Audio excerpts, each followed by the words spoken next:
conferencia magistral, y es un honor para mí presentar al conferencista invitado, el doctor Jurjo Torres Santomé, quien nos hablará del tema los contenidos curriculares para una ciudadanía comprometida con la justicia y los nuevos retos del profesorado.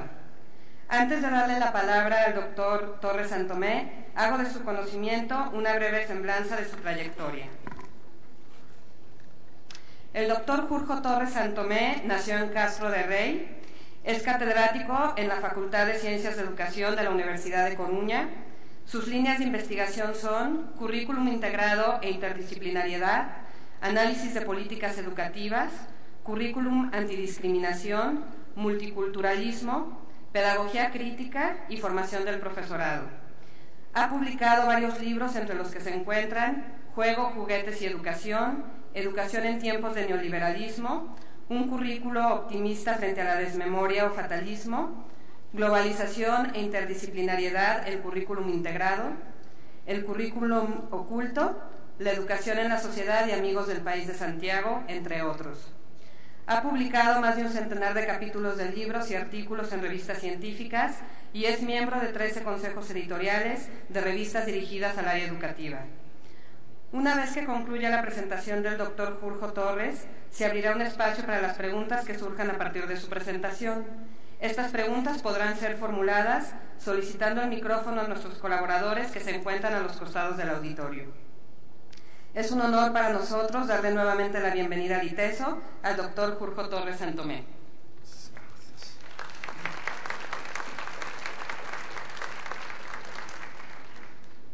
Buenas tardes.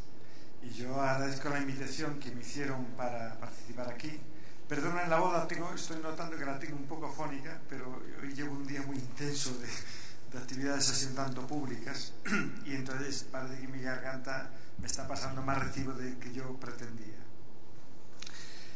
Bueno, la intervención que quiero plantearos es una intervención sobre una reflexión sobre un aspecto que a mí me parece que últimamente le estamos prestando poca atención, que son con qué contenidos curriculares y con qué fuentes informativas se están trabajando en las instituciones escolares y con qué efectos en ese tipo de situaciones. Y por lo tanto, qué roles tiene el profesorado en este tipo de nuevo marco educativo como es el siglo XXI y las nuevas sociedades abiertas, multiculturales, de la diversidad, inclusivas, etcétera. Todas esas palabras que son muy ricas, que hubo que luchar mucho por ellas, que tienen mucho significado y que conviene no olvidarlo, sino todo lo contrario. Porque una de las cuestiones primeros que nos tenemos que dar cuenta es que educar es un proyecto político mediante el que vamos a tratar de construir y afianzar un futuro mucho mejor para nuestras sociedades. Y subrayo lo de político porque parece que en los últimos años estas dimensiones fueran dimensiones más peyorativas y siempre que pensamos en política pensáramos en actividades interesadas, en actividades casi perversas, ¿no? Yo me refiero a la dimensión política, a aquella dimensión que trata lo que hay en el entre las personas, en cómo podemos organizarnos y vivir todos y todas juntos y de una manera justa, sin oprimirnos, sin molestarnos, injuriarnos y sobre todo explotarnos unas personas a otras, ¿no? Desde un marco, desde una ciudadanía igual. En ese marco de definir lo que es un sistema educativo para construir una sociedad del futuro mucho mejor, que eso es lo que hacemos con el sistema educativo, es de alguna forma el resultado del análisis que hacemos las generaciones adultas sobre cómo es nuestro mundo y cómo nos gustaría que fuese. Y en función de eso diseñamos un sistema educativo, incluso decimos cuántos años de escolarización precisan las personas para convertirse efectivamente en ciudadanos y ciudadanas capaces de comprender su mundo y capaces de intervenir en ese mundo para transformar ese mundo. Y todos los conocimientos, todas las actividades, todas las asignaturas, todas las metodologías que vamos a emplear, todos los recursos didácticos que vamos a emplear, están destinadas a eso. Claro, El problema es que yo creo que todavía estamos instalados en una cierta certeza histórica que nos fue conformando una especie de sentido común, que aunque cuando intentamos definir cómo es nuestro mundo y cómo creemos que debería ser, nos cuesta mucho, en el fondo, cuando uno mira cómo planificamos para el sistema educativo, da la sensación de que tenemos muy claro qué cosas precisan hoy saber las nuevas generaciones, qué contenidos curriculares precisan saber, y hasta incluso con qué metodologías y con qué formas de evaluación podemos trabajar. Cada vez nos problematizamos menos sobre eso, parece que nos problematizamos. Pero claro, ese futuro que queremos, para que estamos preparando, yo creo que ni la mejor ciencia ficción es capaz de imaginarlo. Es demasiado abierto.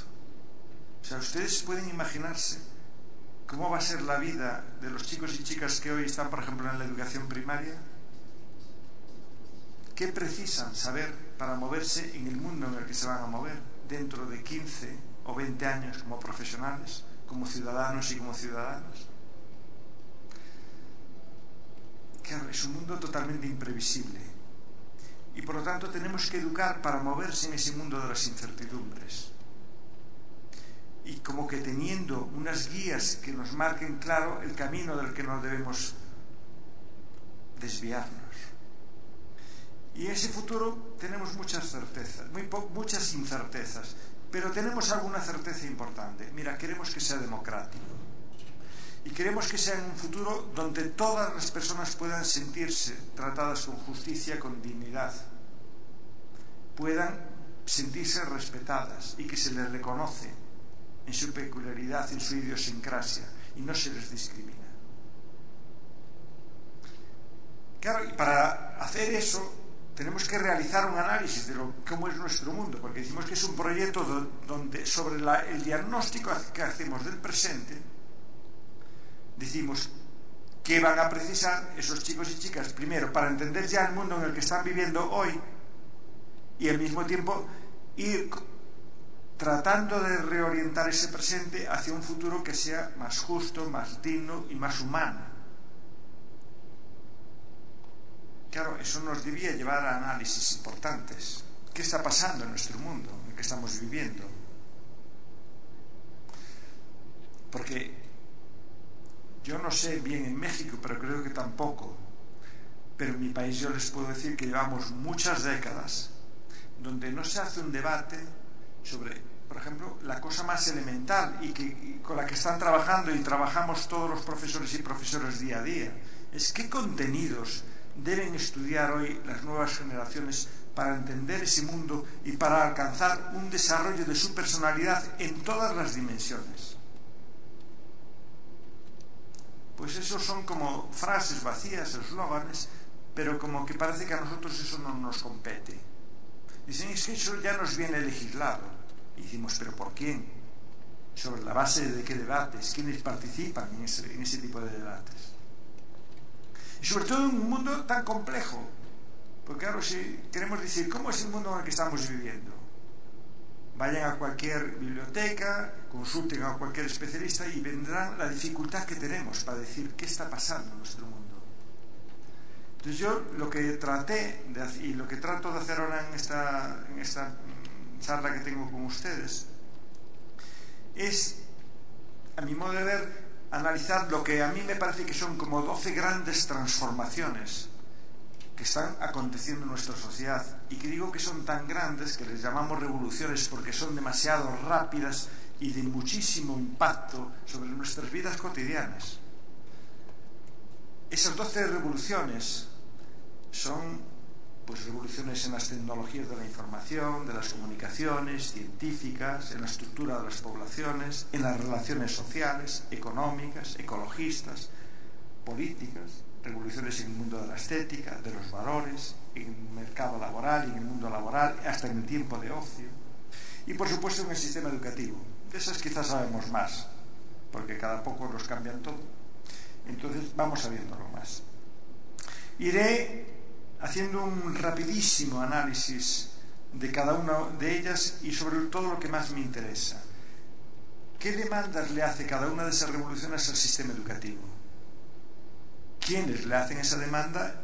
Y, de alguna forma, cómo el sistema educativo debe también plantearse y preparar a esos chicos y chicas para acomodarse y sacarle el mejor jugo, pero con las dimensiones de justicia, a cada una de esas revoluciones, para ponerlo al servicio de todos y cada una de las personas que hay en el planeta Tierra y, por supuesto, empezando por las personas más próximas que viven a nuestro lado. Claro, la primera revolución yo creo que es la más obvia, la más visible y que además día a día nos bombardean con ella, que es la revolución en las tecnologías de la información, que es la revolución que se produce pues con la aparición de un nuevo lenguaje universal que nos permite generar información, almacenar información, recuperar información, procesar información y retransmitir información de una manera como nunca antes en la historia se había producido.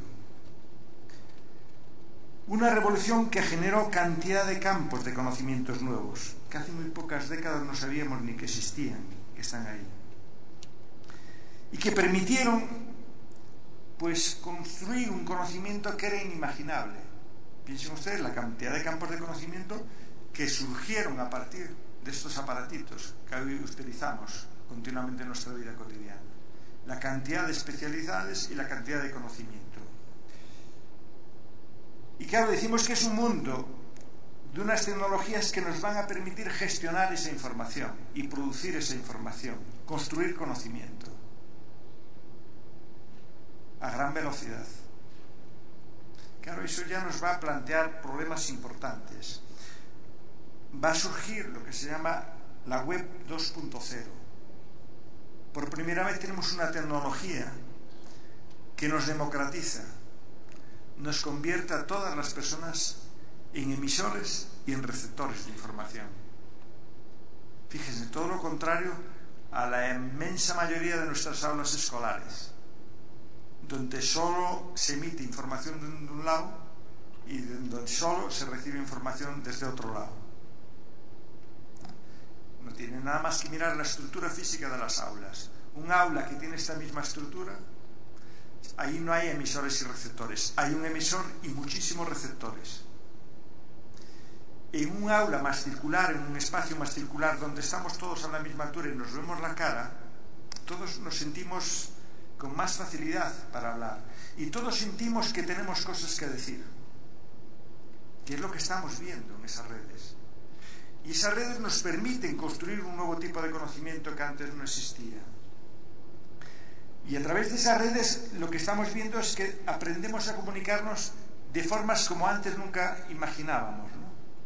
Claro, y ya el que más y el que menos utiliza en su vida cotidiana SMS, redes sociales, podcasts, participa en foros, construye wikis, crea cuestiones multimedia, construye, por ejemplo, cuadros y diseños y gráficos tridimensionales y cosas por el estilo. Y sobre todo, moviliza muchísima información. Por eso decimos, muchas veces se dice, es que vivimos en la sociedad de la información. A mí me gusta cuando Castell dice, no, de la información no, porque todas las sociedades valoraron la información. La información que hoy utilizamos tiene una dimensión muy importante.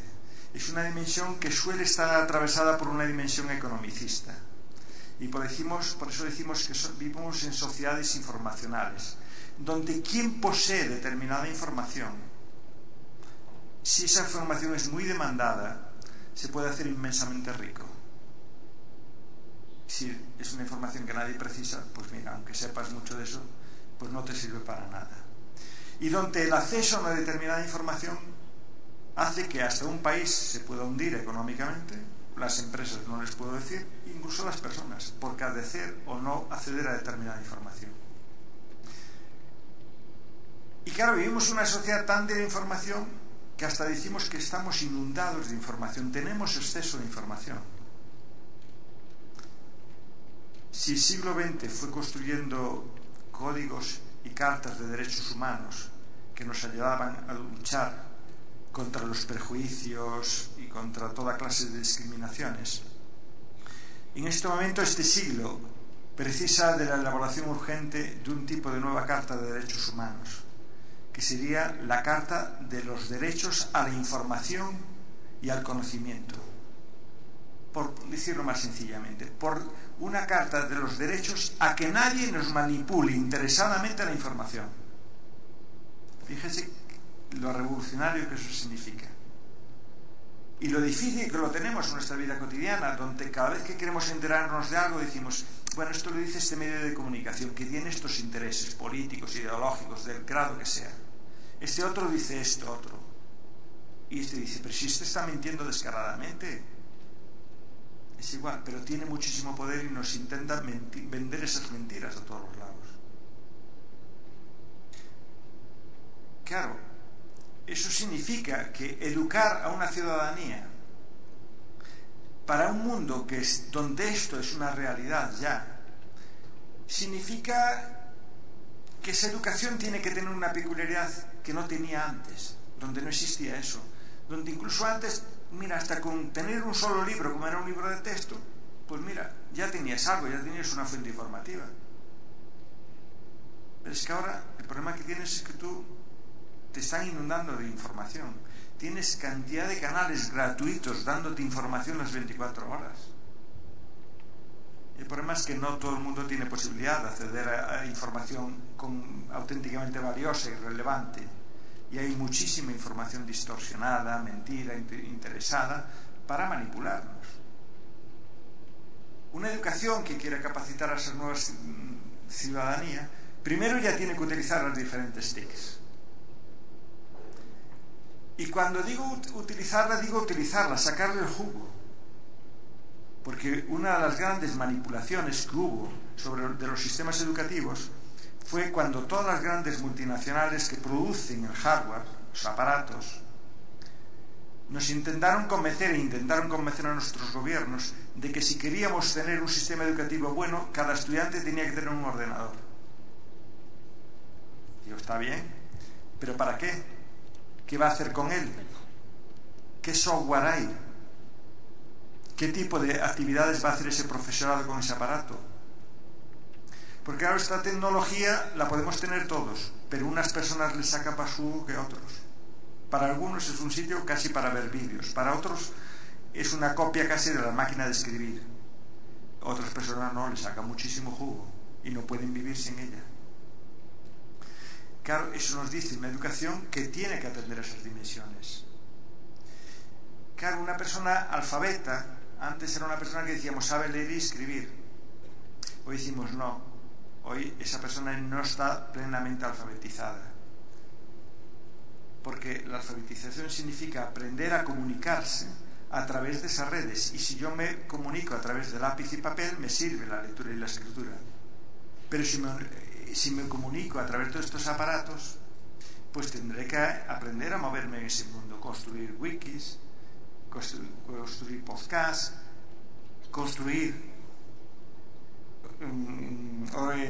presentaciones multimedias, tendré que saber enviar mensajes, tendré que saber expresarme pues con un determinado número de caracteres, porque me limitan el número de caracteres si quiero utilizar, por ejemplo, Twitter, etc. Tengo que aprender estos nuevos alfabetismos. Claro, una ciudadanía que no desarrolle esos nuevos alfabetismos, que no domine este tipo de técnicas, cómo se trabaja con ellas y qué funciones tienen, qué posibilidades tienen, etc., es una educación que no está preparando a los chicos y chicas para el mundo que están viviendo hoy, y no les digo nada para el mundo próximo que viene, porque estas cosas van a más, no suelen ir a menos, ni mucho menos, ¿no? Otra revolución que está vinculada a esta es la revolución en las comunicaciones. Comunicaciones tanto físicas como virtuales. Es decir, hoy el problema o la ventaja, las facilidades que tenemos es que nos podemos mover físicamente a gran velocidad, y hoy estoy aquí, mañana estás en otro continente. Pero es que además me puedo mover sin moverme de aquí. Hoy todos podemos interaccionar con personas que están muy lejanas de nosotros, y podemos establecer esta misma conferencia o reuniones de trabajo reuniones de colaboración, de información, etcétera, con personas que están muy distantes. El problema es que va a depender de que sepamos de esas posibilidades. Claro, eso significa que vivimos en el mundo de la eclosión de las comunidades virtuales. ¿Qué es una comunidad virtual? Pues es un grupo de personas que se van creciendo. Imagino que la mayoría de ustedes andarán en algún tipo de comunidad virtual. Yo les garantizo que yo sí las utilizo.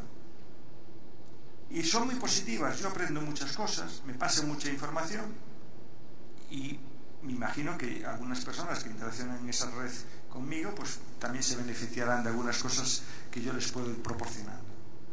Es decir, todos nos vamos compartiendo un conocimiento y vamos pues bien, aprendiendo a compartir cosas, ¿no? Claro, y vamos construyendo el conocimiento juntos. Personas que no nos conocemos de nada. Imagínense ustedes antes cuando alguien quería hacer un proyecto enciclopédico. Pues una editorial o un grupo que quería encargar ese tipo de proyecto de enciclopedia, se lo encargaba a aquellas personas que él conocía que sabían mucho. Pero claro, no eran esas todas las personas que sabían mucho, había muchas otras que los demás desconocíamos. Imagínense la revolución que supuso una cosa, por ejemplo, tan clara y que todos utilizamos como puede ser Wikipedia, donde todo el mundo puede escribir ahí. Y uno dice, hombre, también hay muchas mentiras ya, pero en la medida que yo descubra una mentira en esa Wikipedia, yo tengo también la posibilidad de corregirla y decir, mire, esa información que está colocada ahí tiene estos errores. Y vamos aprendiendo y puliendo y perfeccionando la información. Y hay muchísima buena información ahí. Así está pasando cantidad de cosas. Claro, capacitar y que un sistema educativo se entere de que esta revolución está pasando y que los chicos y chicas que tiene allí están navegando y moviéndose en ese mundo así virtual, significa que la educación también tiene una obligación, que es aprender a utilizar ese tipo de redes. Es decir, aprender a asimilar y asumir ya de una vez que todos somos emisores y receptores, porque todo el mundo sabe cosas y desconoce otras. Bueno, pues vamos a compartir esas que sabemos y desconocemos. Y vamos a discutir incluso sobre aquellas que no sabíamos, pero tal como no me las estás diciendo, yo creo que pues sobre eso puedo decir alguna otra cosa. Claro, eso significa enseñar lo que se llama la lectura crítica.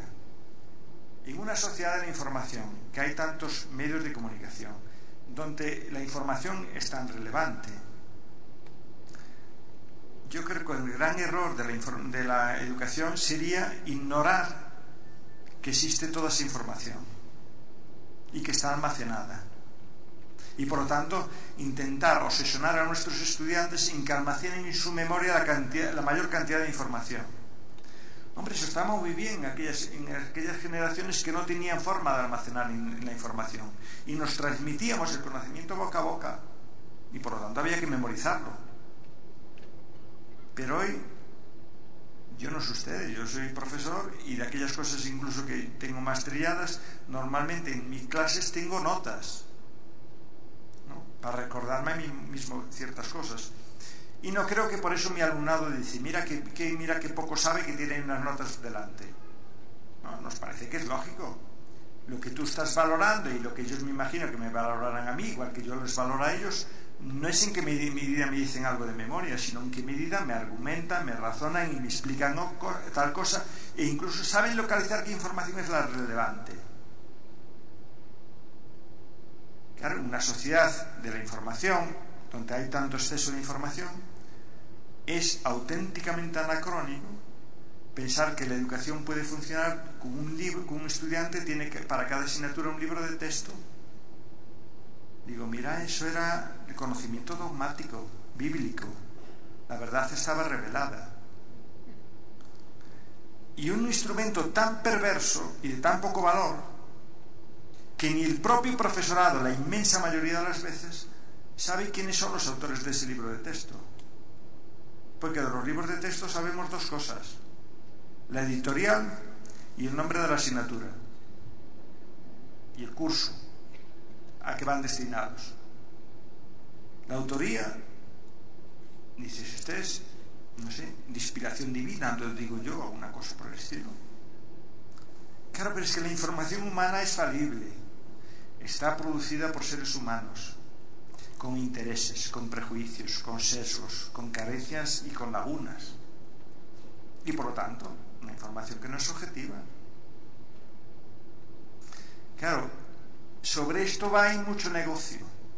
Y las editoriales son las primeras que están presionando para que el libro de texto siga existiendo, e incluso le tienen miedo al libro virtual, al libro de texto digitalizado. Porque claro, en la medida que un alumno o una alumna tenga un libro de texto en su computador, a continuación tiene otro botoncito al lado que le dice que es Internet.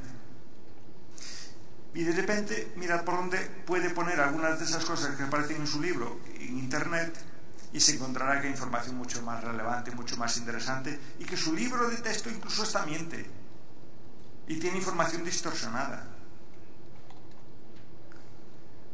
Y una sociedad que decimos que tenemos que ser crítico con el conocimiento humano producido por seres humanos, ¿ustedes vieron alguna vez que un estudiante le dijese a su profesora o a su profesora: oiga, profesora, esto que pone el libro de texto es falso, está equivocado, está distorsionado, está politizado, está en el peor sentido de la palabra? El mejor estudiante lo que pregunta es: ¿esto que pone el libro de texto quiere decir tal cosa? Mira, se convierte en un teólogo, hace exégesis, hermenéutica, no pone en duda que aquello pueda ser erróneo. Con una verdad revelada, efectivamente, eso es lo que tiene que hacer, pero con una verdad humana que no sospeche que aquello puede estar equivocado. Pues piensen ustedes en sus prácticas, tanto cuando eran estudiantes, y imagino que si ahora son profesoras y profesoras y utilizan ese libro de texto, en cuántas situaciones se vieron de decir en qué medida el libro de texto, esa información que está teniendo allí, está distorsionada. ¿Qué es lo que nos sale cuando analizamos los contenidos de esos libros de texto? Y miramos eso y decimos: uy, qué error, qué es de error y qué error. De la otra forma solo miramos los ejercicios y son correctos, ¿no? Pero tampoco tenemos que preocuparnos mucho, porque ese libro de texto lleva de la mano el libro del profesor con las respuestas, por lo tanto no hay mucho problema. Claro, educar para la lectura crítica significa que sus estudiantes se tienen que enfrentar con instrumentos y con fuentes informativas, unas de ellas buenas y otras equivocadas, pero que en ese espacio de aula va a reflexionar si está equivocada, no está equivocada, qué exageración tiene, qué omisiones, con qué sesgos informativos trabaja, etc. Eso es preparar y educar a una persona para una sociedad donde se va a mover con mucha información, y la mayoría de las veces no es una información objetiva y verídica, por así decir, sino deformada, interesada y al servicio de intereses de los grupos que controlan esa información que están poniendo ahí. Pero si estamos viviendo en un mundo donde las redes son ya una realidad imparable, donde nos comunicamos a través de chat y de videoconferencias y de Skypes interactivos con múltiples personas al mismo tiempo, lo que tendremos también es que aprender a hacer trabajo y conocimiento compartido, escritura colaborativa, que es diferente del trabajo que muchas veces le mandamos a nuestros estudiantes, que decimos: tienen que hacer ustedes un trabajo en grupo. Y en algunos estudiantes, en algunas veces te presentan, son 4 estudiantes y le presentan 4 partes con 4 tipos de letras. Y digo: mira, eso en el mejor de los casos sería un collage, si tiene hasta algún sentido. Pero no es un trabajo en equipo. El trabajo en equipo es que en todas las partes participamos todos y se debatió todo aquello, desde fuentes diferentes que cada uno consultaba y que por lo tanto eran diferentes. Que es lo que hacemos cuando haces una Wikipedia, cuando haces un periódico interactivo, cuando haces una wiki, etcétera, todo ese tipo de cuestiones, un foro, etcétera. Hacemos escritura colaborativa. Uno dice una cosa, el otro dice: ah, sí, esto es también interesante, tal otra cosa, etcétera. Lo que hacemos, ya digo, en todo ese tipo de mundo. Una educación que quiera capacitar a sus nuevas generaciones para moverse en su mundo actual, tiene que hacer esto. Si no hace eso, no está educando personas para vivir en ese mundo. En el mejor de los casos estará educando personas para que aprendan a sufrir ese mundo, pero un submundo que les va a dominar a ellos y que va a tener efectos perversos sobre sus propias vidas. Otra de las grandes revoluciones son las revoluciones científicas. Eso lo sabemos bien. Analicen los nombres de cantidad de materias que hoy tenemos de conocimiento, por ejemplo, en la universidad, y busquen cuándo surgieron. Hace 2 días. Y surgieron como fruto de varios tipos de confluencias. Primero, de un debate interdisciplinar. Claro, porque la educación disciplinar, cuando era por asignaturas y por especialidades, primero nos enseña a mirar la realidad solo desde los marcos conceptuales y metodológicos que utiliza nuestra disciplina.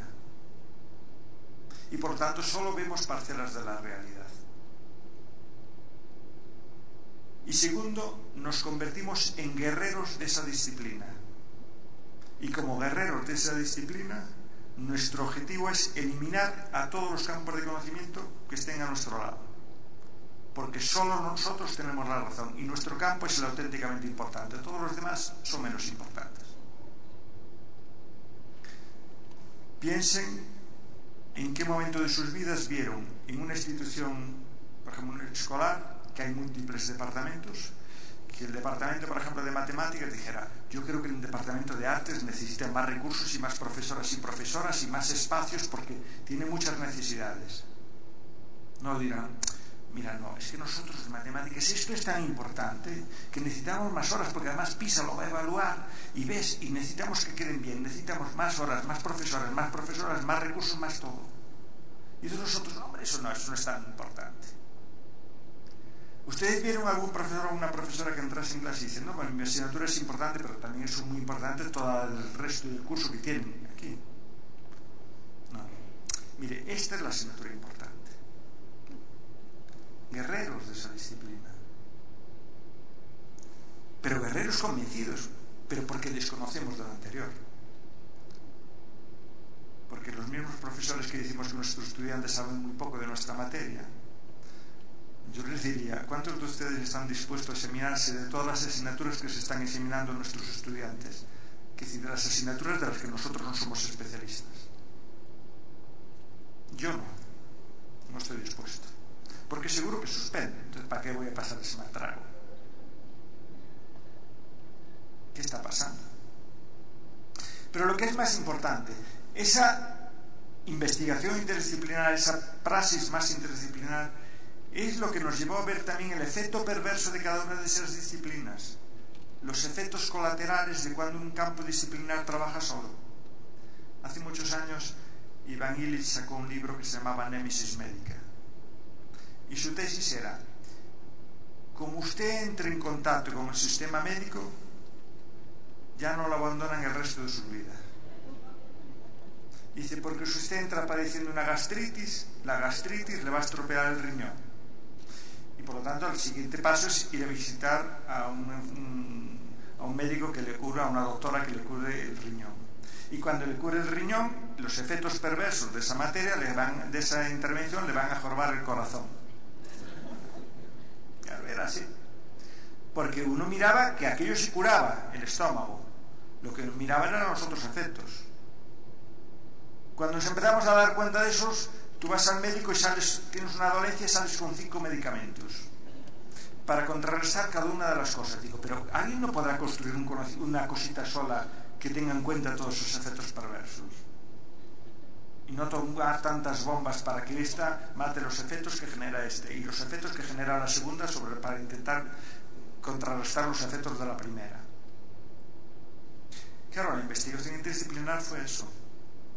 Y aprendimos a ver los efectos perversos de cuando una sola disciplina se encargaba de hacer algo. La cantidad de cosas que no tomaban en consideración. Y por lo tanto dijimos, toda la investigación tiene que ser interdisciplinar. Y ustedes, me imagino que también en México, pero en toda Europa, si quieren dedicarse a la investigación, que trabajan en un grupo de investigación y precisan obtener subvenciones públicas, uno de los criterios que le van a aplicar de evaluación a su grupo de investigación es nivel de interdisciplinaridad de su grupo. Pues ya tenemos claro eso. Es decir, tenemos claro que para comprender una cosa hay que cruzar las múltiples dimensiones. De lo contrario, construimos el conocimiento en paralelo. Claro, el conocimiento paralelo, dice la geografía, es aquel conocimiento que nunca se cruza. Y por lo tanto es aquel conocimiento que nos impide comprender la realidad. Es una investigación interdisciplinar la que produce esas revoluciones científicas, pero es también una investigación democrática, donde ya somos conscientes de que si los hombres solo investigan, es muy fácil que las mujeres sufran los perjuicios de una investigación que está producida solo por hombres, porque se olvidan de que en el mundo hay hombres y mujeres. Y además la historia es que ya nos deformó a los hombres la contemplación de ese mundo para percibir el mundo desde esas otras perspectivas. Que además de ser hombres y mujeres, pues tenemos intereses ideológicos, políticos, religiosos, de todo tipo. Que tenemos defectos, que tenemos déficits. Y por lo tanto, pues necesitamos construir equipos que miren ese mismo problema desde todos los puntos de vista para comprenderlo realmente. Y comprendimos que, mira, la comprensión de la realidad se puede tener desde muchos lados. Hay un conocimiento que se hace desde la universidad, pero hay lo que llamamos los conocimientos más populares, conocimientos indígenas y cosas por el estilo, y que todos sabemos. Y por lo tanto, si todos tenemos algún tipo de conocimiento, el conocimiento más objetivo será aquel que mezcle y que tome en consideración todas esas perspectivas. Que caminemos hacia lo que Boaventura Sousa Santos llama la ecología de los saberes. Es decir, que pongamos en contacto y en colaboración conocimientos académicos y científicos con conocimientos más populares, con conocimientos indígenas, con experiencias de colectivos sociales determinados, etc. Para construir y llegar a la auténtica comprensión de esa realidad. Claro, una institución de ese tipo, primero, si está basado en una organización disciplinar que ya tiene muchos siglos, lo que habrá que mirar es si con esa organización disciplinar que ya tiene tantos siglos, los estudiantes pueden tener comprensiones del mundo en el que están viviendo hoy. Ustedes nos recuerdan que cuando nosotros éramos estudiantes, espero que nuestros alumnos a nosotros no nos hagan hacer preguntas, y nos dejaban hablar y opinar sobre lo que estábamos estudiando, que al principio siempre decíamos al profesor o a la profesora: oiga, profesor, ¿y por qué tenemos que estudiar esto? ¿Esto para qué sirve? No le veíamos sentido. Bueno, él tampoco le veía mucho, porque a continuación se ponía todo serio y trascendente y decía: esto es básico, esto es importante, porque así el próximo año en tal materia la vas a poder entender y vas a poder entender no sé qué cosas. Digo, bueno, en el futuro, porque lo que es ahora nada, ¿no? Entonces yo utilizo mi mente como un almacenamiento de información y dentro de 2 años la vuelvo a recuperar y digo, y ahora ya tiene sentido, ¿no? Segundo curso: oiga, profesor, ¿y esto para qué sirve? La misma película. Tercer curso: ya no preguntabas, ya habías aprendido, ya sabías una cosa, que eso era conocimiento escolar. Es decir, el conocimiento que te sirve para moverte dentro del sistema educativo, para pasar de primero a segundo, de segundo a tercero y de tercero a cuarto. Pero que en tu vida social no sabes para qué sirve. No recurres a él y no lo utilizas. ¿O es que algún estudiante y nosotros mismos, cuando te examinabas a final de curso, seríamos capaces de repetir ese mismo examen un mes después?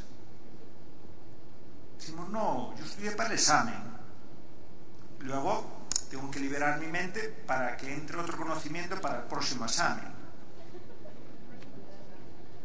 Claro, eso lo sabemos todos. Pues miremos cómo podemos organizar un sistema educativo donde ese conocimiento desde ya tenga sentido y nos permita, primero, comprender ya lo que está pasando, y segundo, ir poniendo las bases de un conocimiento que nos permite cada vez obtener un conocimiento más profundo y más en profundidad, y que nos va a ampliar y permitir nuevas comprensiones de otros tipos de conocimientos. Claro, Uno dice, ¿por qué en vez de organizar el conocimiento por lengua, matemática, geografía y historia, no podemos hacerlo por módulos? Como está haciendo la universidad. No puede haber una asignatura que se llama cambio climático. En la universidad hay materias que se llaman cambio climático, ecología, energía nuclear, diálogo de civilizaciones, las drogas, el terrorismo, etnomusicología, racismos, periodismo, sexualidades, motores y energía, los derechos humanos, la educación que queremos, Internet y las redes sociales, etc. Y así podemos hacer listados. Es decir, qué cosas la gente les está preocupando ya y le interesa ya. Y que un estudiante le dice, mira, vas a hacer un curso sobre alguna cosa de estas. Y dice, eso sí me interesa, porque ya desde el principio sé para qué me va a servir. Porque en ese fenómeno, en ese módulo que voy a trabajar, vamos a hacer interdisciplinaridad, vamos a cruzar desde diferentes perspectivas conocimiento para comprender eso. Lo que tendremos es que ir organizando ese tipo de módulos, también con niveles de complejidad que permitan ir ampliando y profundizando en el conocimiento, pero manteniendo las dos dimensiones simultáneamente. De lo contrario, pues los estudiantes se aburren o trabajan por recompensas extrínsecas.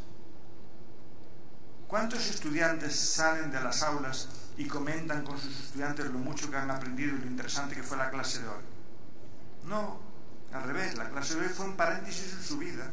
Entraron hablando de tal tema, lo aparcaron y cuando salgan de clase vuelven a continuar hablando de lo que les interesaba. Y tuvieron ahí un receso donde hablaban de unas cosas, bueno, que me van a permitir que en mi casa no me felicite incluso algunas familias hasta que me hagan un regalo porque dicen que saqué buena nota. Bueno, pues ya está. Pero me castiguen incluso. Pero no porque aquellos vean eso, o porque dicen, es que de esta forma voy caminando hacia una carrera que el día de mañana me va a permitir ganar mucho dinero. Porque todo hay. La gente dice, no, mira, tú tienes que hacer eso, tú aguanta, porque así puedes llegar a tal profesión y ahí vas a ganar mucho dinero y vas a mandar mucho. El sistema educativo en ese sentido está auténticamente distorsionado, ¿no? Entonces, yo creo que una de las urgencias de estas revoluciones científicas es, igual que el mundo universitario cambió todo este tipo de denominaciones, de asignaturas, con muchísima más razón y obligación, debe cambiar para unas generaciones más jóvenes que necesitan primero que les hagamos el conocimiento relevante, que aquello que están estudiando vean que sirve para algo ya, no para dentro de no sé cuántos años.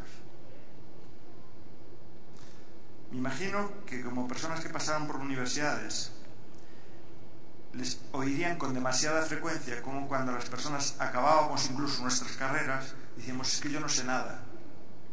Dices, si llevas 20 años estudiando, ¿cómo no vas a saber nada? Dices, no tengo ni idea. ¿Qué voy a hacer? Y no te voy a trabajar si no sé nada. Bueno, el que más y que menos tuvo esa experiencia se puede contestar esa pregunta. Otra revolución en la que estamos viviendo es la revolución en la estructura de las poblaciones.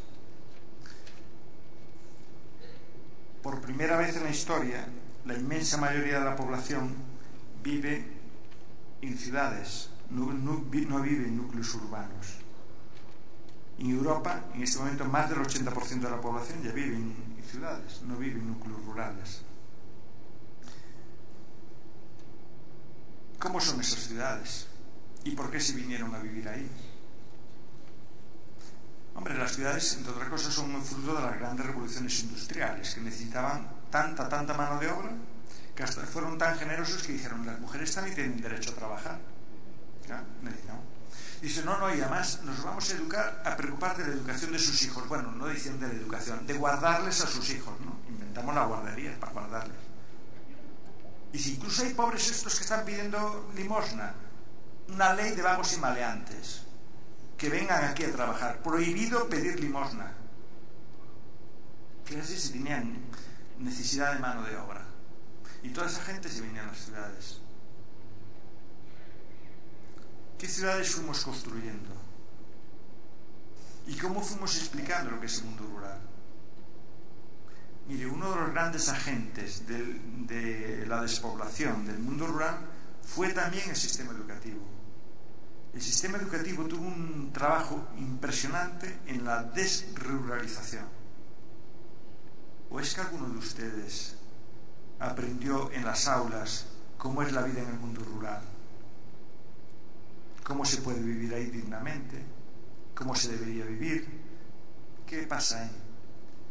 Mire, la vida del mundo rural que aparece en los libros de texto es la vida del urbanita que nace en una gran capital y que el fin de semana o un día al año va a un pueblo y se queda extasiado viendo el verde. Y dice, oh, qué maravilloso, la naturaleza, los pajaritos, porque lo que no sabe son los nombres de los diferentes pajaritos, yo tampoco me lo sé, soy urbano. Las plantas, porque no les digas el nombre, porque no saben ni idea, yo tampoco lo sé, soy urbano.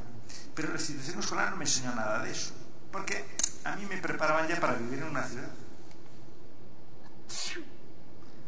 Y claro, y por lo tanto, todas las producciones que a continuación íbamos haciendo, decimos, hay que hacer autopistas, claro, para conectar las ciudades y desconectar los núcleos rurales, ¿no? Por ejemplo. Ahí tienen una de las grandes facetas.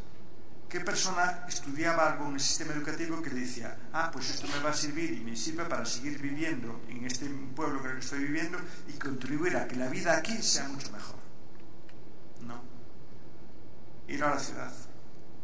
Pero claro, esa ciudad es una ciudad muy injusta, porque quiere que vengan a trabajar pero a puestos muy mal cualificados y con bajos salarios, y por lo tanto no pueden vivir en los sitios dignos de las ciudades, sino que tienen que ir a las grandes barriadas. Y ustedes miran cualquier gran ciudad y tiene unas zonas que se dice que son poco recomendables.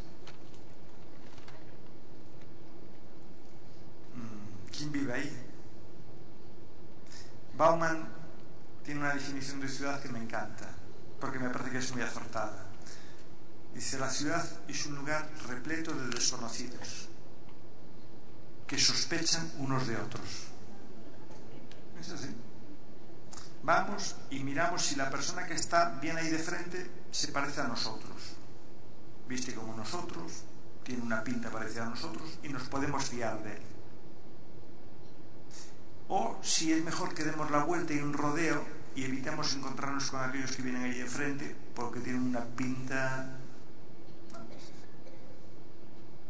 E incluso es probable que cada vez, y vive cada vez más gente en sitios donde todo el mundo somos sospechosos cuando nos acercamos a esos barrios, a sus urbanizaciones. Somos sospechosos todo el mundo. Mientras nos saquemos una tarjeta y nos identificamos y dice, oiga, mire que yo soy este. Bueno, si usted pase, usted no puede entrar aquí. Claro, el sistema educativo tenía una finalidad también, que era enseñarnos a vivir juntos a las personas que éramos diferentes. Y era el espacio de obligada convivencia de chicos y chicas de diferentes clases sociales, de diferentes etnias y razas, de diferentes capacidades, de diferentes creencias, de todo diferente. Pero que aprendíamos a convivir juntos, porque así es la sociedad, de personas muy diferentes, pero iguales en derechos. Una sociedad tal como la estamos organizando nosotros es una ciudad donde cada grupo vive por separado. Por desgracia, cada vez más se escolariza por separado. Y por lo tanto, la imagen que construye del otro diferente es una imagen que no es objetiva. Es una imagen cargada de prejuicios y manipulaciones informativas. Imagínense qué ciudad estamos construyendo y qué sociedad estamos construyendo donde tanto recelamos unos de otros. Claro, un sistema educativo que quiera hacer eso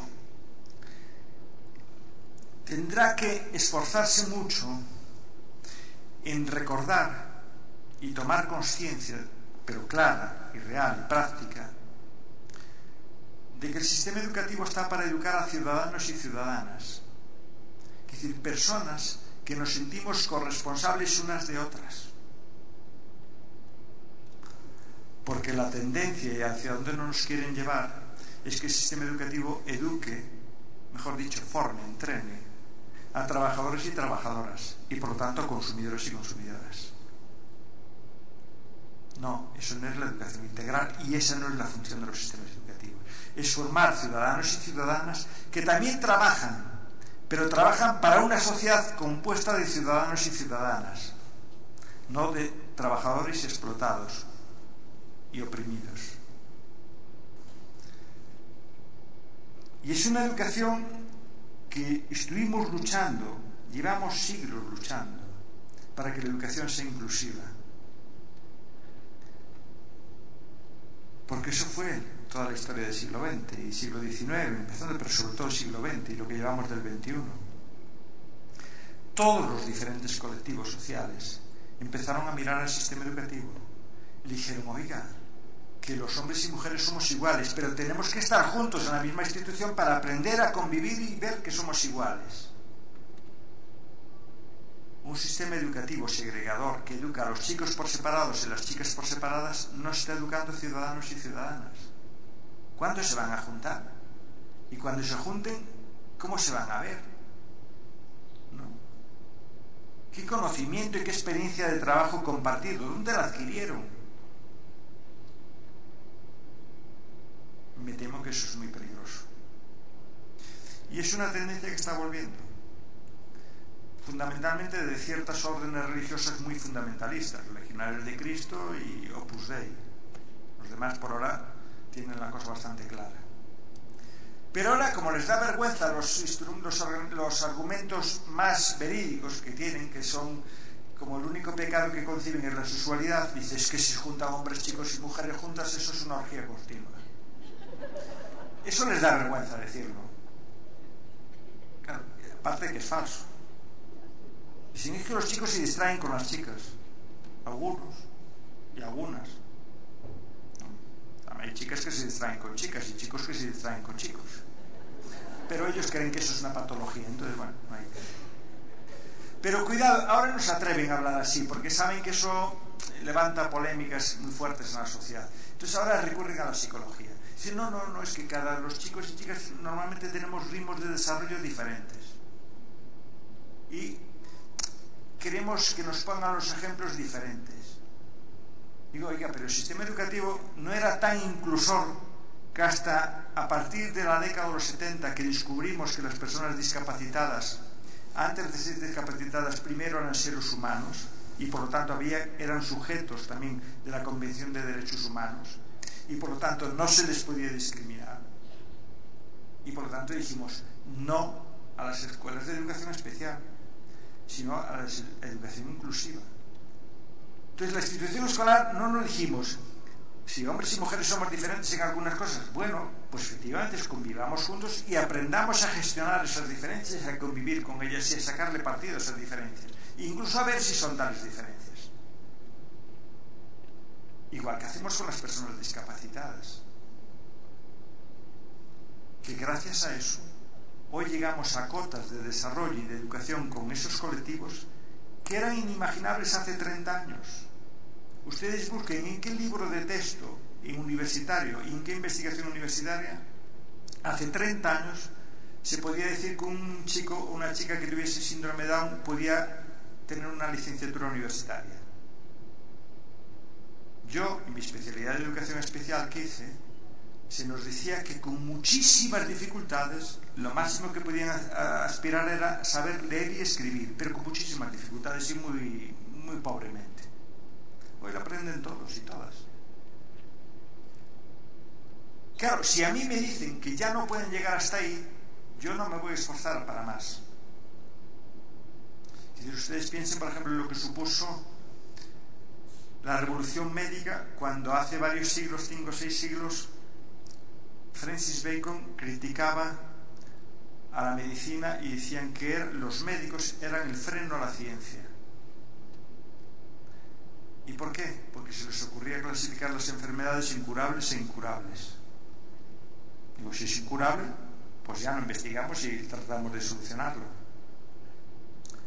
Claro, dijo, son ustedes el freno a la ciencia.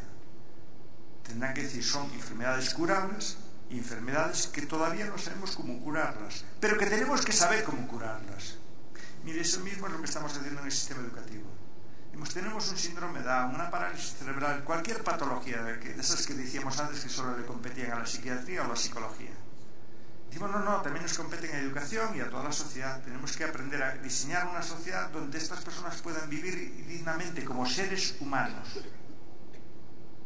no como seres, como proyectos inacabados de ser humano, que era lo implícito que había en el otro tipo de concepción. Y claro, empezamos a experimentar y estamos continuamente experimentamos y sabemos, todavía no sabemos cómo enseñarle a esta chica que tiene este problema cómo aprender esto, pero decimos todavía, y vamos a probar de esta otra forma, vamos a hacer esta otra forma, y así estamos aprendiendo continuamente. Una revolución como es la revolución de la estructura de las poblaciones significa que no podemos olvidar todos los avances que llevamos hechos sobre la educación inclusiva, que son muchísimos. Por supuesto, es el mundo de las relaciones sociales. Mira, el siglo XX es el siglo más optimista de la historia. Les pongo ahí algún listado así rápido y grande de la cantidad de declaraciones de derechos humanos que fuimos conquistando en el siglo XX. ¿Por qué es tan optimista? Lo que nos dice es, cuando un colectivo social que tiene algún tipo de problemas se organiza e insiste en sus luchas y convence y explica a los demás por qué están siendo discriminados, la sociedad acaba por decir, estamos equivocados y tienen ustedes derecho.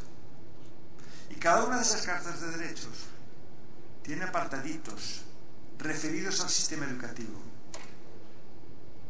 Si somos personas que trabajamos en el sistema educativo y no hemos leído estas convenciones, lo lógico es que estemos perjudicando a estos mismos colectivos que lucharon por estos derechos.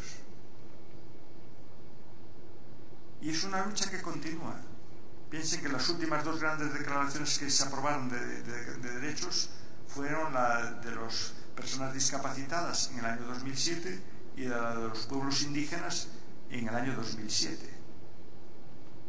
Y todas esas convenciones tienen apartados y recomendaciones y obligaciones de lo que tienen que hacer los gobiernos y los sistemas educativos para obtener el reconocimiento y políticas justas de redistribución y de participación de cada uno de esos colectivos que están ahí. Y eso es grave, porque yo cuando analizo, y los grupos que nos dedicamos a analizar los contenidos informativos de los libros de texto, nos encontramos ese cuadro, que hay demasiadas voces ausentes, demasiados colectivos sociales que están en las aulas y que nadie habla de ellos. E incluso cuando algunas veces se habla, es deformando la información. Claro, el primero, que muchas veces la gente se sorprende, yo digo, todavía estamos hablando del mundo masculino y no del mundo femenino. Y dice, no, ahí se avanzó mucho. Y dice, ¿por qué? Dice, no, porque ya miramos en los libros de textos a ver si son sexistas o no. Contamos el número de hombres y mujeres, el tipo de profesiones en las que trabajan, etcétera, etcétera. Digo, bueno, las metimos ahí en los libros, pero ¿sabemos realmente lo que es el mundo femenino? Mira, ¿qué problemas tiene ese mundo? ¿Y de qué calado son?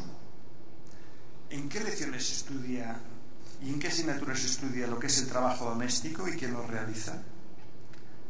O lo que es peor, el segundo turno, que es decir, quienes además de hacer el trabajo doméstico encima trabajan fuera, pero en casa tienen que volver a hacer el mismo. ¿Quién cuida de los hijos y de las hijas? ¿En qué consiste eso? Y el gran problema que tenemos en nuestras sociedades, la violencia contra las mujeres, es donde se estudia y donde se reflexiona sobre eso. Y por desgracia hay chicos y chicas que están en nuestras aulas y que sus madres son objeto de violencia.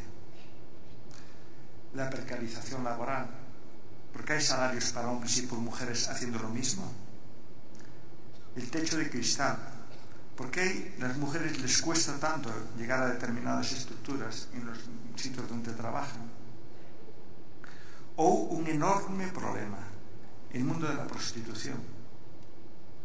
Si estos son los grandes problemas que la están afectando a un colectivo como es la mujer, yo me niego a decir que hay un sistema educativo que es no sexista, sino capacita y reflexiona con sus estudiantes en las aulas sobre estos problemas. y va educando generaciones que vean que estos son delitos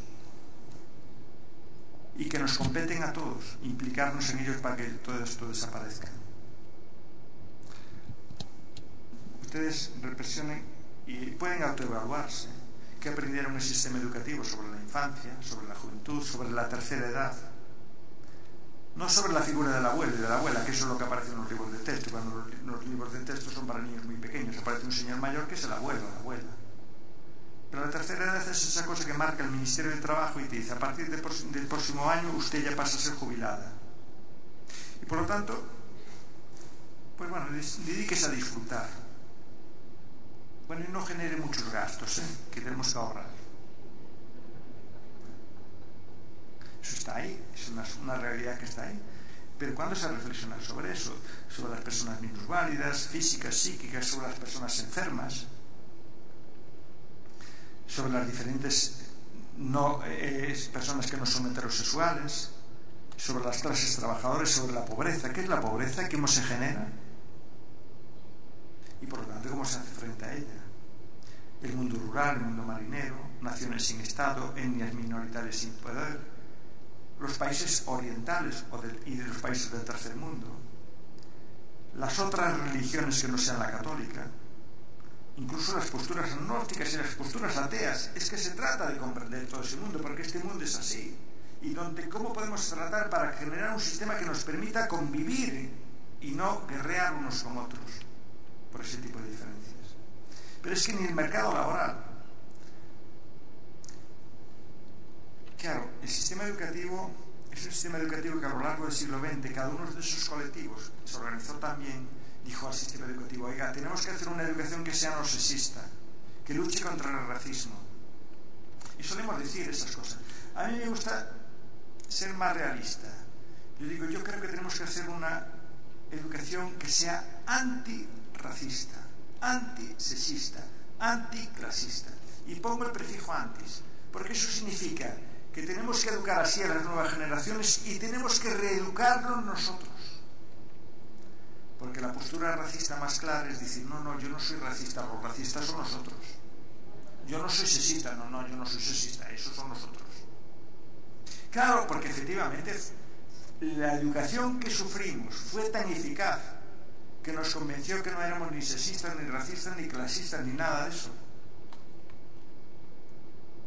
Por eso, una verdadera educación nos debe obligar primero a saber en qué somos racistas, en qué somos sexistas, ven cómo nuestras rutinas, nuestros hábitos cotidianos, con nuestras prácticas, nuestras visiones, nuestras intervenciones de la realidad están dando a muchas personas. Y por supuesto, lo que es más grave, sin que nosotros lo sepamos, porque eso es cierto, muchas personas decimos que no somos racistas, pero luego el otro te dice: hombre, es que acabas de hacer esto. Perdona, es que claro, yo no la vi así, no la analicé así, es que es así. Por lo tanto, requiere también un esfuerzo. Y por lo tanto, me gusta saber, yo creo que tenemos que ser conscientes de una institución donde, como decía Paulo Freire, todos somos educandos y educadores al mismo tiempo. Y por lo tanto, en esto del racismo, nos enfrentamos a él todos, ellos y nosotros, al clasismo, a la homofobia. Queremos una educación inclusiva, queremos una educación laica, queremos una educación integral. Y laica, no atea, porque vivimos en sociedades diversas. En una sociedad donde a mi lado hay una persona que es de religión musulmana, otra que es de otra religión no católica, otra que es y otra que es incluso atea. Pero tengo que aprender a convivir con ella y a ser respetuoso con ella. Y que ella también sea respetuoso conmigo, por supuesto. Y ese es el laicismo. Es tratar de centrarse en lo que nos une y aquello que es más idiosincrásico, bueno, buscar otros espacios para desarrollar eso.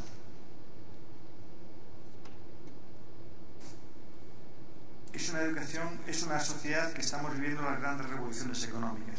Eso está claro. Ya vivimos en una sociedad donde la economía es como el motor de todo. Siento que voy un poco lento y voy a apresurar esto. Es una revolución económica donde es un mundo que se nos dice que es global, pero es global solo para algunas cosas, para ese capital, no para los trabajadores y trabajadoras, para las personas, para los ciudadanos y ciudadanas. Es un mundo donde todo se está mirando sobre la economía, hasta la universidad. Le están diciendo, oiga, mire, ese conocimiento que usted produce, ¿eso qué rentabilidad económica tiene en la sociedad? No que rentabilidad para construir un mundo más humano, más justo, más solidario. No, eso transforma rápidamente en dinero. Y nos están obligando a eso. Todo se está mercantilizando. Una educación que quiera y que asuma todo eso tiene que ser, entre otras cosas, muy consciente de cómo el sistema educativo está priorizando solo esos conocimientos que tienen fácilmente una traslación al mercado laboral y al mercado laboral injusto que tenemos en este momento, no a otro mercado laboral, y que a fin de cuentas acaba reduciéndonos a ser trabajadores y trabajadoras y consumidores y consumidoras. Eso que suele decir la sociología, el homo economicus y el homo consumens. O sea, un ser auténticamente infeliz, porque nunca está satisfecho, porque ese capitalismo inventó el marketing, que es el que nos hace que seamos siempre insatisfechos, porque ya cuando tenemos este aparato que queremos ya salió otro, todavía que no sé qué cosas tiene nuevo, y que soy muy infeliz y no me lo voy a comprar ya, y así estamos continuamente infelices. Claro, el sistema educativo tiene que mirar eso, en qué medida está reduciendo las dimensiones de lo que es educar a un ser humano. Es el mundo de las revoluciones ecológicas. Eso lo sabemos bien, porque somos muy conscientes de cómo ya nadie controla el clima, y las plantas y animalitos y todo el mundo andamos desorientados porque ya no sabemos dónde vivimos, qué está pasando, todo eso. Claro, pero ¿qué es fruto de un determinado modelo de desarrollo depredador? Claro, eso nos está diciendo que el sistema educativo tiene que hacerle ver a los chicos y chicas que el desarrollo es otra cosa. Y necesitamos revisar todos los conocimientos y contenidos que trabajamos en el sistema educativo para construir lo que llamamos un currículum verde, o sea, un currículum que nos permita ver este planeta Tierra en sus verdaderas intersecciones, interconexiones, interdependencias. Y por tanto que incluso también debemos desarrollar pues lo que Goleman dice a propósito también de la inteligencia emocional, una inteligencia ecológica, que nos haga ver los efectos perversos de esa actividad humana sobre el medio ambiente en el que estamos viviendo y sobre las otras especies animales. Y eso afecta a todas las dimensiones del currículum, porque el currículum está construido sobre la mano y sobre la base de un desarrollo que no tiene límites, y que el planeta Tierra podemos hacer con él todo lo que queramos. Y eso afecta a una revolución de todo eso. Es el mundo de las revoluciones políticas. Eso está en el mundo de las revoluciones políticas, que hasta algunos ya dicen que no hay revoluciones políticas, que no hay política, que eso ya no existe. Porque eso existía cuando existía el muro de Berlín, y había una cosa que eran países comunistas y países que no eran comunistas. Pero como ya cayó el muro de Berlín, pues ya no hay lugar, solo hay un modelo. Y eso lo explicaron muy bien cuando cayó el muro de Berlín, manipulando la información y metiendo en el mismo saco todo, para intentarnos creer que ya habíamos llegado al único modelo posible de imaginar cómo es la vida en el planeta Tierra, y en el que la mayoría de los seres humanos están destinados a llevar la peor parte. Pero cuando fue la guerra del Golfo fue igual. La guerra del Golfo no fue una guerra por el petróleo, por los recursos, etcétera. No, esa fue una guerra de civilizaciones. Allí hay unos señores que son musulmanes y que son todos terroristas y asesinos, y aquí estamos los cristianos, que somos los santos, los que tenemos la verdad. Y eso es lo que nos dijeron, que eran guerras de civilizaciones y de religiones, todos contra una religión. Y eso además se reforzó cuando fueron los atentados del 11 de septiembre de 2001 en Estados Unidos, en 2004 los atentados en Madrid de los trenes, y en Londres del metro en el año 2005. Todo eso fue muy manipulado para decir, mira, las cuestiones ya no son políticas, ya no hay clases sociales. ¿Quién habla de clases sociales? Si somos todos iguales, todos clase media. Ya. Porque hasta los más ricos tienen miedo a decir que son muy ricos, porque siempre hay un límite al que pueden aspirar a más, claro.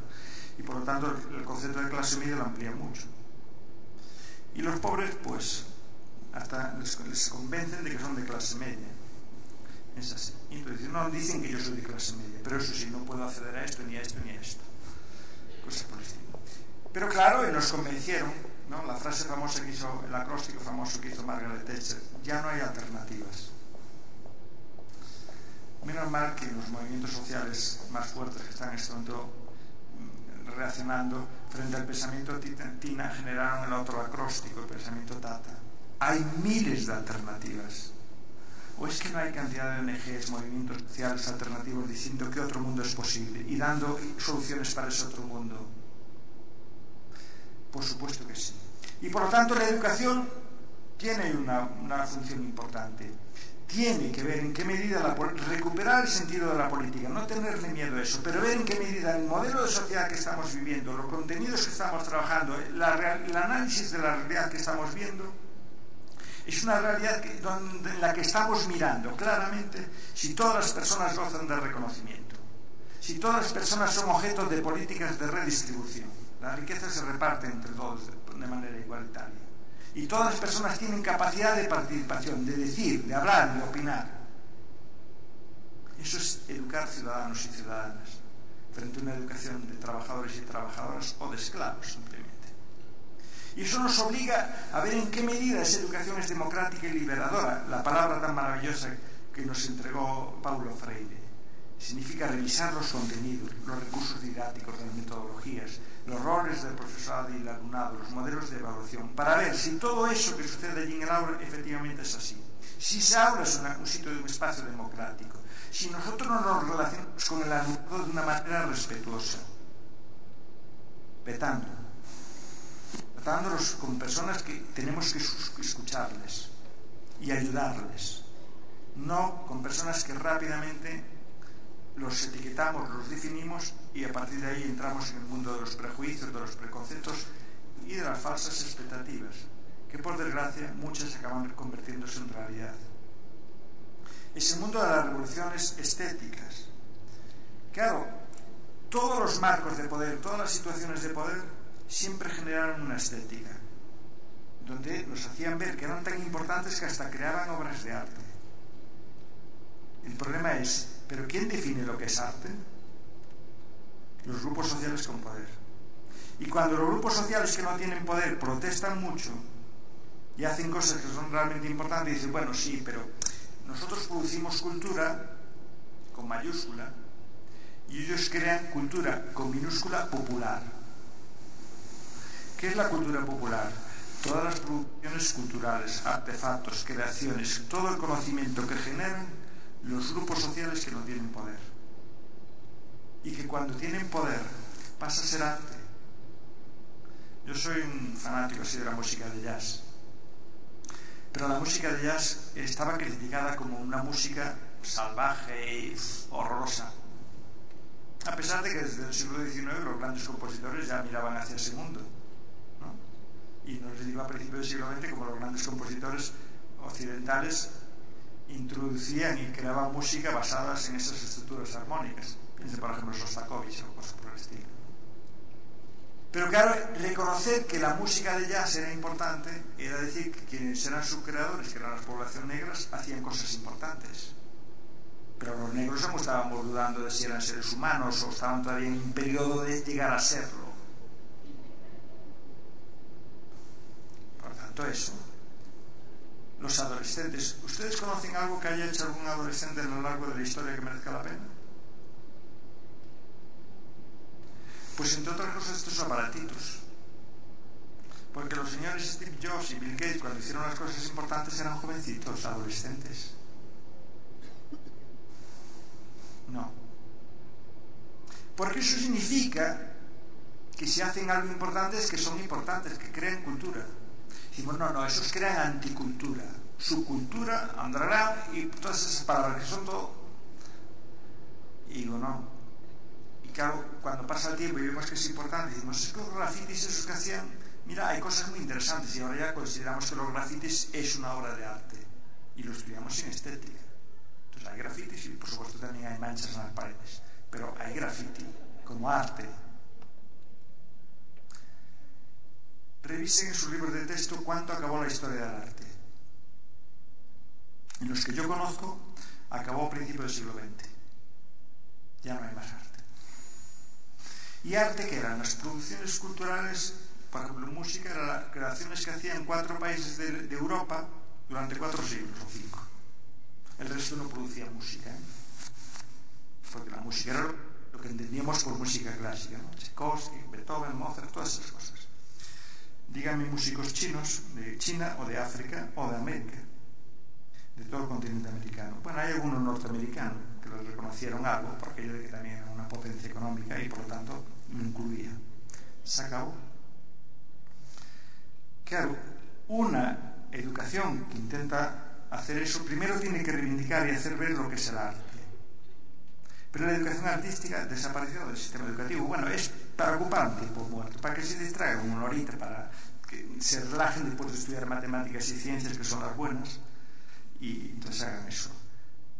Claro, cuando estamos diciendo, mira, es que hoy un sistema educativo que quiera capacitar y educar en esas dimensiones expresivas y artísticas y creadoras, tiene que incluir no solo la pintura, la escultura, la arquitectura y la música de todos los siglos, y especialmente del siglo XXI y del siglo XX, que es el siglo que ellos ven, y de todos los pueblos. Y además tendrá que saber que la danza es arte, que la fotografía es arte, que el cine es arte, que las instalaciones son arte, que el cómic es arte, que los videoclips es arte, que la videocreación es arte y que los videojuegos son arte. Pues el sistema educativo ni se enteró, y mucho menos de romper la mirada eurocéntrica que había en esto. Porque claro, si estudiamos como arte lo que produce solo Europa, decimos, claro, es que es la generación que vale la pena y superior, y los demás inferiores. Mira, es que no tenemos arte, nosotros pinturitas y esculturitas populares. Es el mundo de la revolución en los valores. Claro, porque es el siglo del siglo XX, es el siglo de los derechos humanos, que nos obligó a revisar los valores, porque los valores que teníamos eran muy machistas, y eran muy clasistas, y eran muy sexistas. Porque a las mujeres no reconocíamos las ofensas y cómo teníamos un código de valores diferente para relacionarnos con ellas, como eran seres inferiores, ¿no? Por ejemplo.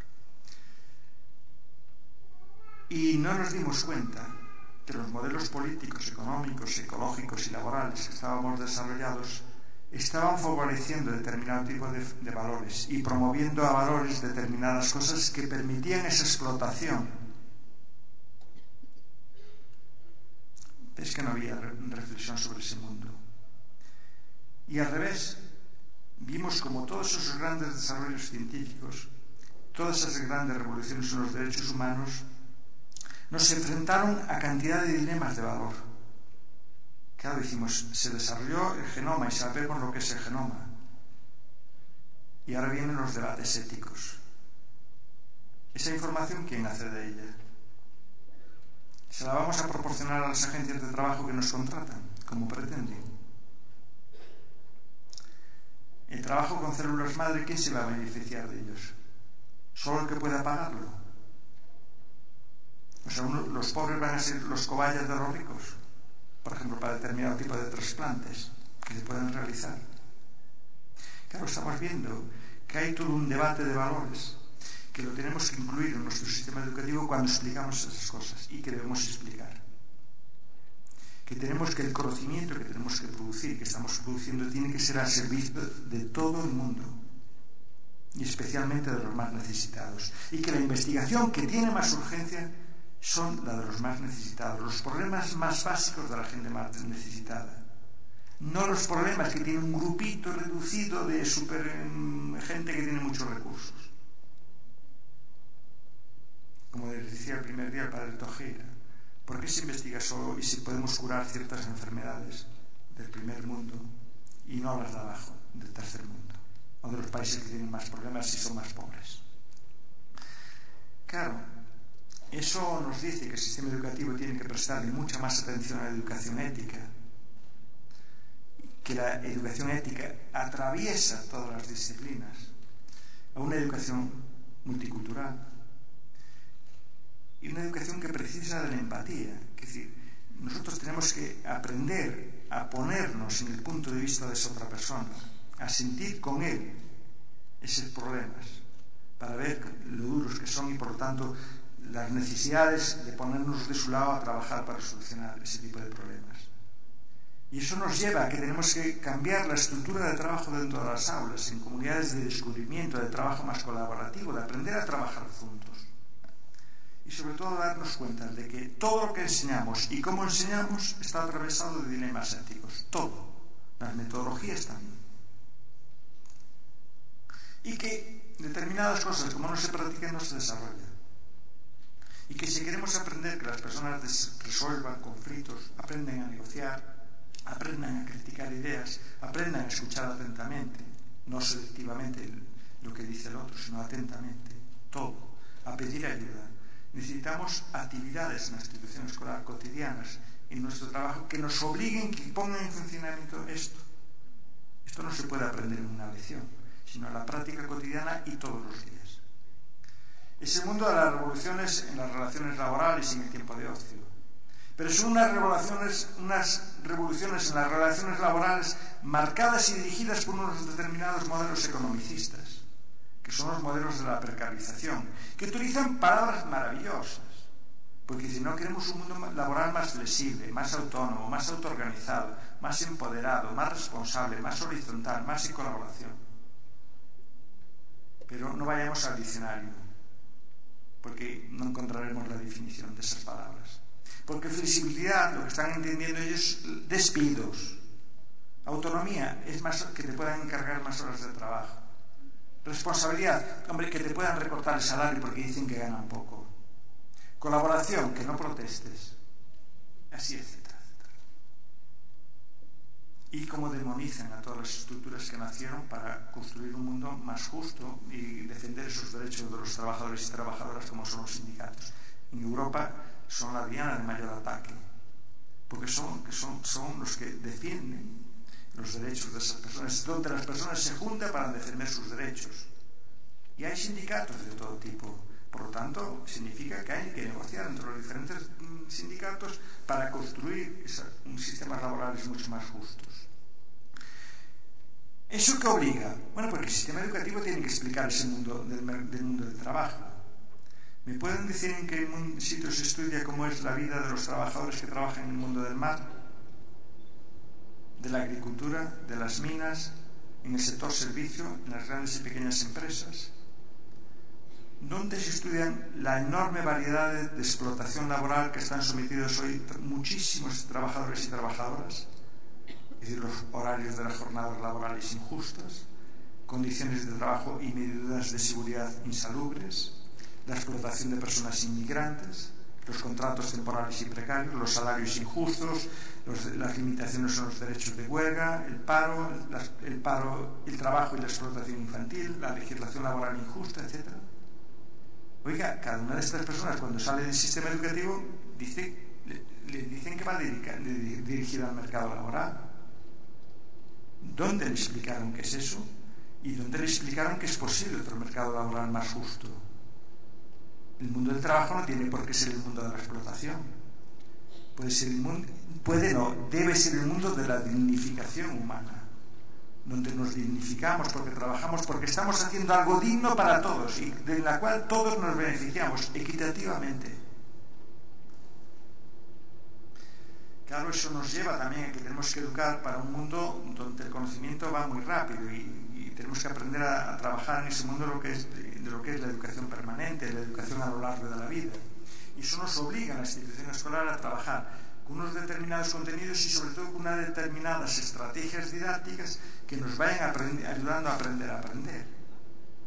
La educación para el ocio también es importante. Incluso la importancia del juego, que es la línea de trabajo sobre la que tenemos los discursos más maravillosos y las prácticas más horrorosas. ¿No? Porque el juego, decimos, el juego es educativo. En la institución escolar, el juego es aquello que hacen los estudiantes cuando los profesores ni les hacemos caso.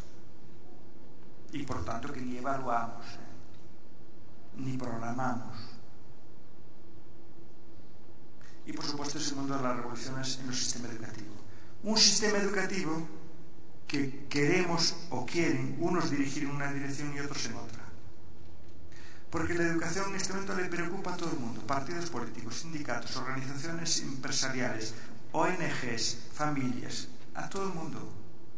Pero especialmente en los últimos años a lo que llamamos las organizaciones mundiales neoliberales. La Organización para la Cooperación y el Desarrollo Económico, la OCDE, que en algún momento parece que es la Organización para la Cooperación y el Desarrollo Educativo. Digo porque es el auténtico Ministerio de Educación. ¿O no es el auténtico Ministerio de Educación el que nos dice, aplicando una sola prueba, con una determinada metodología que pudimos cuestionar, quiénes son los mejores sistemas educativos del mundo? Y esa prueba se mide 3 cositas. Mide la comprensión lectora, la alfabetización matemática y la alfabetización científica. ¿Qué no mide? Eso de letras y palabras. Oiga, la educación no era integral. ¿Quién mide la escritura, la capacidad de expresarse, de comunicarse y de razonar? Las habilidades para el debate y la comunicación respetuosa. Los conocimientos y procedimientos y destrezas y valores artísticos. La formación literaria. Los conocimientos y capacidades para interpretar y situar momentos históricos, fenómenos políticos y sociales. La capacidad de análisis crítico. La competencia para pensar, analizar y tomar decisiones desde marcos interdisciplinares, la educación psicomotora y deportiva, la educación ética y moral, la educación para la ciudadanía y los derechos humanos, la capacidad de resolución de conflictos, el espíritu de apertura y compromiso con otras culturas y otros pueblos, la participación en nuestra vida cotidiana en esas propias instituciones escolares, la educación ambiental para la salud, para el consumo, la educación vial, la capacidad de colaboración y de ayuda, la capacidad para realizar juicios informados y razonados, el nivel de responsabilidad y de compromiso con la democracia, los valores y prioridades para la vida en las sociedades democráticas, los hábitos culturales, la asistencia a conciertos, a conferencias, a museos, la educación mediática o medios de comunicación, la educación afectivo-sexual. ¿No decíamos que esta era la educación integral? Pues prepárense, porque PISA este año, que se está empezando a aplicar, además de la comprensión lectora, alfabetización matemática y científica, en muchos países, no recuerdo el suyo, pero en el mío sí, evalúa este año la educación financiera. Como si vivimos en una crisis financiera, parece que es el resultado de que las nuevas generaciones no saben manejar las finanzas. Algunos creíamos que la crisis financiera es porque algunos sabían muchísimo de finanzas y eran amorales o de educación ética no habían cursado nunca nada en su vida. Pues prepárense, porque eso significa que como es el primer año vamos a salir muy mal, nuestros estudiantes de educación financiera no saben nada. Por lo tanto, será necesario que el sistema educativo incida más en eso. Que yo sepa, no está previsto que amplíe ni el número de días lectivos ni el número de horas de la jornada escolar. Por lo cual me imagino que todo ese cuadrito anterior, que ya estaba llevando la peor parte, aún la puede llevar peor. No, por aquello que da cosas que si las cosas van mal pueden ir a peor. Pero claro, todo eso va a depender de cómo nosotros relacionemos. Porque el sistema educativo en este momento está en una gran tensión entre educar ciudadanos y ciudadanas o trabajadores y trabajadoras. En la medida en que forcemos y nos preocupemos de abrir debates sobre la función de los sistemas educativos y recordemos que los sistemas educativos nacieron y siguen y tienen vigencia para contribuir a hacer realidad la igualdad de oportunidades, a formar una ciudadanía solidaria y democrática mediante una educación racista, antisexista, anticlasista, no homofóbica, inclusiva, laica e integral. En la medida que hagamos eso, prepararemos auténticamente una ciudadanía para encarnarse en esa sociedad y para ser ciudadanos y ciudadanas activas e incidir sobre lo que es ese mundo. Obviamente eso tiene muchas necesidades. Solo dos cositas. Eso nos obliga a que tenemos que revisar y preocuparnos muchísimo de los profesores y profesoras, de nuestra formación científica y cultural, de nuestra formación psicopedagógica, de nuestra formación filosófica y sociológica, porque claro, tenemos que trabajar en aulas y en centros democráticos y tenemos que saber qué es eso y cuándo no somos democráticos y cuándo no estamos en aulas democráticas. Tenemos que conocer y respetar al alumnado, que eso es muy fácil que lo hagamos, que digamos, no, es que los tratamos a todos igual. Mira, los que somos hijos de familias numerosas sabemos algo de eso. Muchas veces encontramos a nuestros padres y a nuestras madres y decir, no, yo los quiero todos igual. Pero mira, los hijos decimos, hombre, no nos notamos todos así. Y los alumnos también decimos, no, yo los trato todos igual. Digo, mentira, tú eres un ser humano. Hay estudiantes que te caen bien y estudiantes que te caen mal al primer golpe. Sé consciente de eso. Asume eso. Porque cuando asumas eso es cuando puedes neutralizar eso y decir, mira, estas estudiantes, este alumno no me caen bien, mira, me resultan hasta desagradables. Cuando asumo eso digo, ahora voy a elaborar una estrategia para acercarme a él y para corregir esta percepción, esta falsa expectativa mía. De lo contrario, ese chico y esa chica sufrirá mucho en esa aula.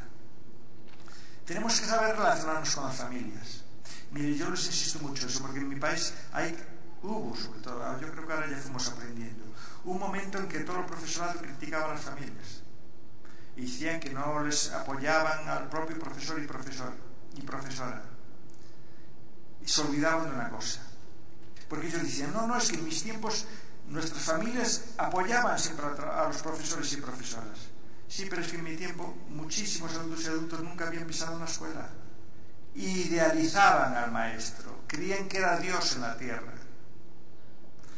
Nuestros hijos y hijas, nuestros estudiantes que tenemos en las aulas, todos sus padres y madres pasaron por el sistema educativo. Y por desgracia la mayoría de ellos fracasaron. Y les dijimos que eran inútiles. Los insultamos, los despreciamos y los degradamos. Dile tú ahora que te valoren a ti. Eso significa que tenemos que asumir eso y elaborar estrategias para acercarnos a ellos y decirles, mira, somos conscientes de esa historia y como somos conscientes de esto, queremos que tus hijos y tus hijas no sufran esto. Queremos un profesorado que sepa trabajar en equipo interdisciplinarmente y comprometido con principios éticos, integridad e imparcialidad intelectual, coraje moral, respeto, humildad, tolerancia, confianza, responsabilidad, justicia, sinceridad y solidaridad. Solo así haremos escuelas optimistas, donde las personas saldrán convencidas de que otro mundo es posible. Les ayudaremos a generar sueños y no sueños. Muchas gracias.